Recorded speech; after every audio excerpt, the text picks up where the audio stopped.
Assalamualaikum warahmatullahi wabarakatuh. Perkenalkan, nama saya Farid Yaudin, NIM 530101180020. Di sini saya diberikan tugas UTS dengan mata kuliah literasi informasi dan e-source. Adapun tugas kuliahnya yaitu mereview dari beberapa halaman website, yaitu websitenya antara Google Scholar, Sinta, dan Scopus.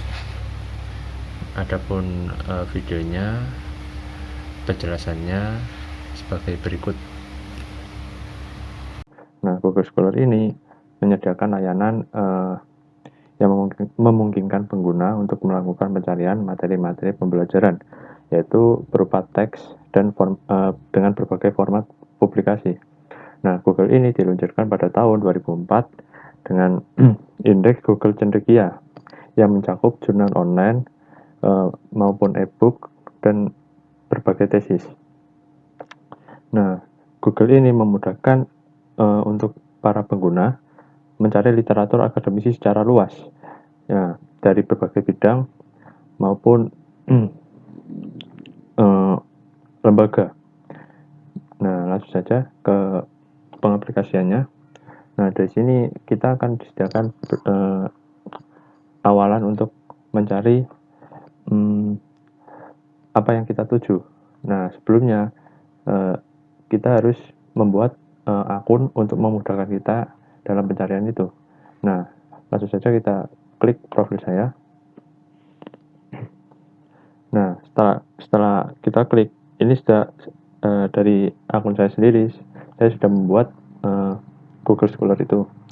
Nah, untuk keterangannya bisa dilihat dengan nama, afiliasi, serta bidang minat. Nah, untuk email verifikasi ini menunjukkan dari email lembaga institusi, misalnya dari lembaga institusi, misalnya saya dari dosen, jadi dosen, lalu saya mengisi email verifikasi ini untuk menunjukkan saya sebagai dosen di IAIN, seperti itu. Untuk beranda mungkin cenderung bebas untuk mengisi berbagai kutipan, ya. Nah, di sini akan ada juga sebuah jurnal yang berisi jurnal dari dosen UIN Sunan Kalijaga. Nah, kalau semisal kalian ini ingin mencari dosen yang lain, bisa diklik ini, lalu kita search Suryanto, maka akan keluar beberapa orang ataupun dosen di sini yang sebagai rujukannya. Atau kalau kalian ingin lebih jelas dari dosen IAIN, langsung klik. Nah, di sini sudah ada. Nah, tinggal klik. Jika ingin follow, bisa langsung diikuti. Nah, di sini ada keterangan 3 opsi, pilihan 3 opsi. Nah, opsi ini menjelaskan untuk sebagai pemberitahuan ataupun kutipan yang baru, artikel yang terkait dari Pak dosen ini. Mungkin seperti itu. Nah, terus untuk yang dari strip 3 ini mungkin tidak banyak, ya, yang bisa saya jelaskan. Dari teman-teman mungkin sudah tahu. Terus yang kedua koleksi. Yang ketiga notifikasi berisikan apa yang sampai follow. Terus setelan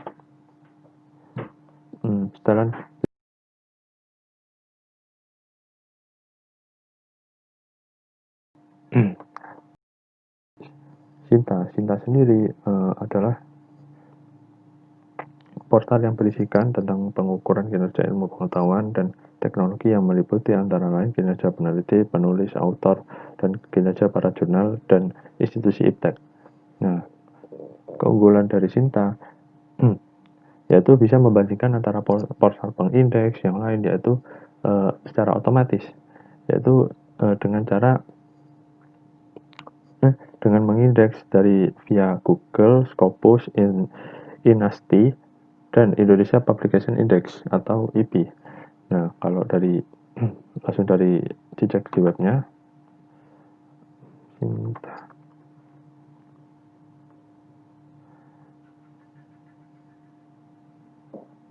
Nah, dari halaman awal kita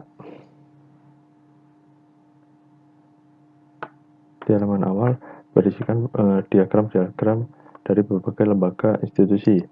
Nah, diagram paling besar menandakan bahwa institusi itu sering memberikan kontribusi lebih untuk memajukan riset yang ada di Indonesia. Nah, bisa dilihat dari lembaga institusi ini, yang pertama adalah UI, yang kedua ITB, yang ketiga adalah UGM. Nah, dari ketiga lembaga ini memiliki kontribusi yang sangat besar untuk memajukan dari segi riset pengetahuan. Nah, kalau about berisikan tentang sebuah kata pengantar dan visi misi yang ada di Sinta. Kalau autor ini lebih ke kontribusi dari berbagai dosen yang ada di berbagai lembaga. Nah, di sini yang pertama adalah Pak Agus Sudaryanto.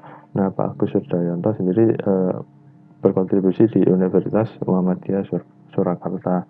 Yang kedua Suharyo Suwawi Widakdo, dan yang ketiga Muhammad Harun Ahmed. Nah, kalau kita klik,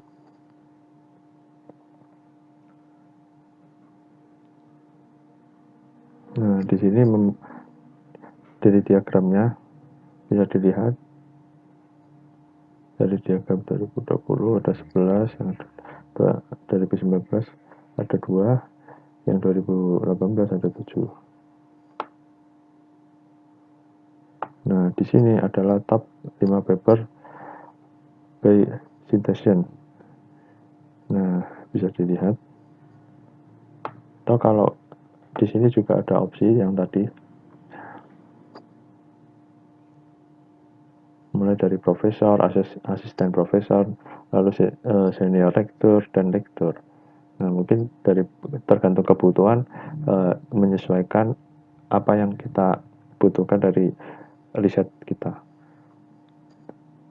Kalau dari subjek ini berisikan tentang prodi atau fokus kita kemana. Misalnya nih, saya fokus ke manajemen, nanti ada opsi manajemen, bisa diklik. Opsi manajemen sendiri mempunyai banyak author seperti tadi. Nah,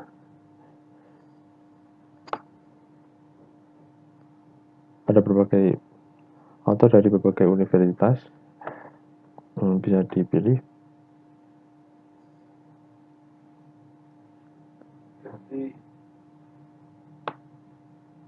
Nah, mungkin ini saja. Terus affiliation menandakan dari universitas mana untuk dijadikan sebagai sumber rujukan ataupun sebagai kutipan untuk mempermudah penelitian. Nah, di sini sudah ada grade-nya tersendiri. Yang pertama dari grade-nya Universitas Indonesia yang mempunyai grade tertinggi, yang kedua dari ITB, yang ketiga dari UGM. Nah, kalau dari departemen sendiri, mungkin bisa dilihat dari ada jenjangnya tersendiri, misalnya dari diploma 3, diploma 2, diploma 1 juga ada, atau S1. Nah, kalau registration ini lebih ke pendaftaran. Nah, mungkin bisa diikuti dengan cara-caranya. Bisa dilihat dari Google ataupun YouTube ada banyak. Kalau yang ini sudah mempunyai akun, ya mungkin itu saja. Yaitu Scopus. Scopus adalah salah satu database sintasi atau literatur ilmiah yang dimiliki oleh penerbit terkemuka di dunia, yaitu Elsevier di Belanda. Nah, Scopus ini mulai diperkenalkan untuk masyarakat luas pada tahun 2004.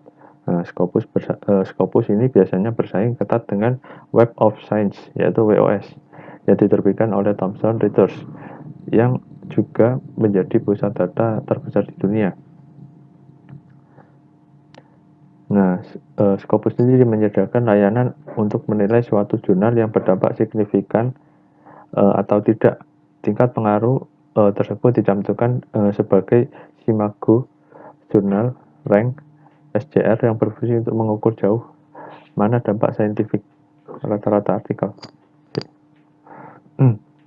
Nah, sini ya. Nah, Scopus ini adalah tingkatan internasional. Berarti ranahnya sudah mendunia. Kalau yang dari Sinta itu ranahnya masih nasional. Untuk Google Scholar hanya penyedia layanan atau sebagai indeks pencarian biasa. Nah, langsung dicek. Scopus. Klik.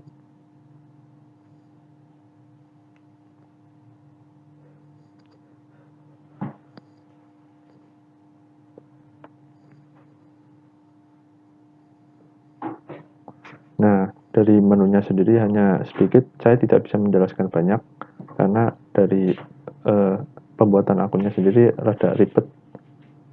Nah, bisa dicek.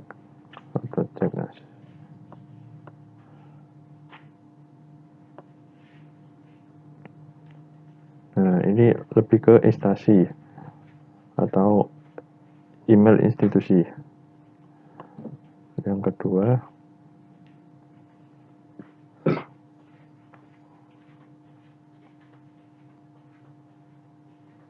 source. Source ini berisikan dari lembaga, berisikan jurnal, berbagai judul jurnal. Kalau di sini ada pemilihan opsi, bisa dicek. Ada juga book series, terus conference presentations, threads publication. Nah, kalau kita kembali lagi, cek akses.